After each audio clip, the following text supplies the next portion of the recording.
Alors l'intestin grêle, son temps de transit est variable mais relativement bref, c'est de 30 minutes à 3 heures, alors que le temps de transit dans le côlon est très très lent puisque un temps normal va de 48 à 90 heures.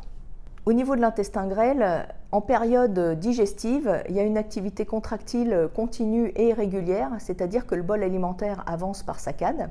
Et en période interdigestive, il y a une activité mécanique intermittente de grande amplitude qu'on appelle les complexes moteurs migrants housekeepers, c'est-à-dire femmes de ménage qui vont vidanger le grêle en permanence pour qu'il soit quasiment toujours vide entre les repas.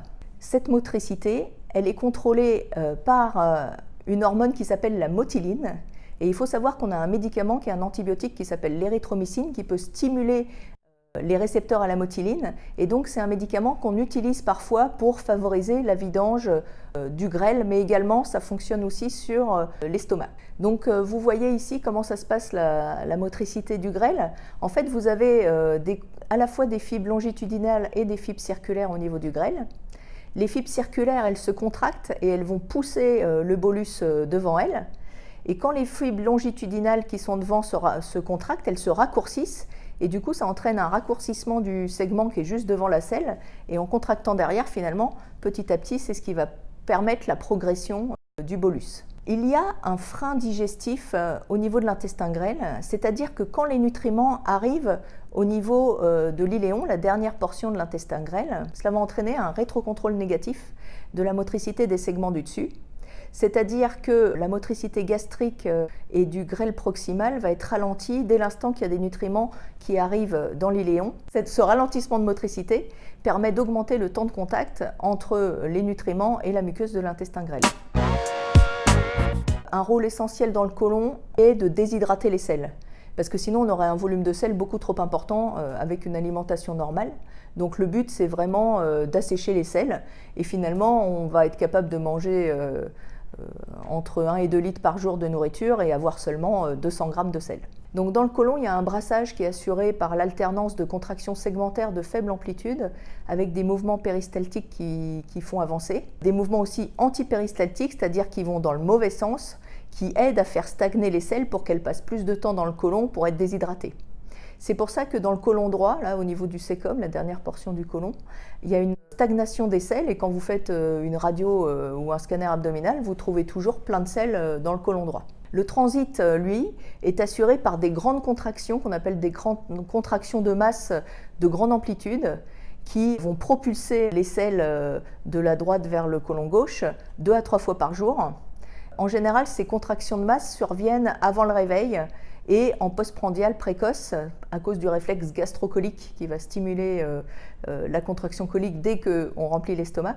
Vous voyez ici la consistance des selles selon la classification de Bristol. Alors si vous avez des selles à peu près normales, vous devez osciller entre le type 2 et 4. Il y a 2 types de constipation.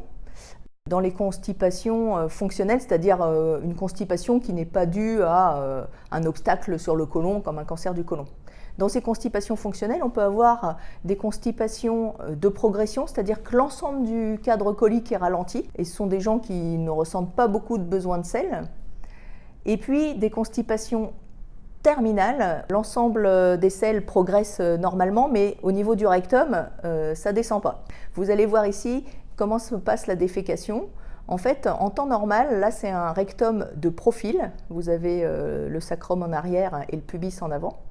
Et vous voyez qu'il y a un ligament, le ligament puborectal, qui assure une certaine angulation entre le rectum et l'anus et qui aide à la continence. Au moment où il y a des selles qui arrivent avec une contraction de masse, le ligament puborectal va se relâcher et du coup l'angulation va diminuer.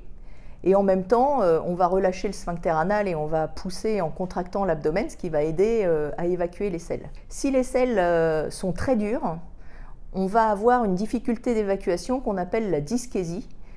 Et en fait, l'appareil sphinctérien, il est fait pour évacuer des selles molles mais pas dures. C'est normal d'avoir des difficultés à évacuer des selles si elles sont très très dures.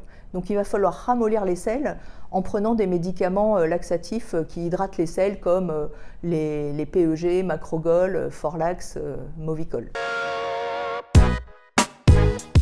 Donc ce qu'il faut retenir de cette partie, c'est que Le grêle, globalement, il est toujours vide, hein, en dehors des repas, puisqu'il se vidange avec une motricité assez rapide, et dès qu'on a fini le repas, il va se vidanger. Alors que le côlon, c'est un endroit où il y a toujours des selles, et c'est normal de trouver des selles quand on fait des radios du côlon, parce que le but du côlon, c'est de déshydrater les selles.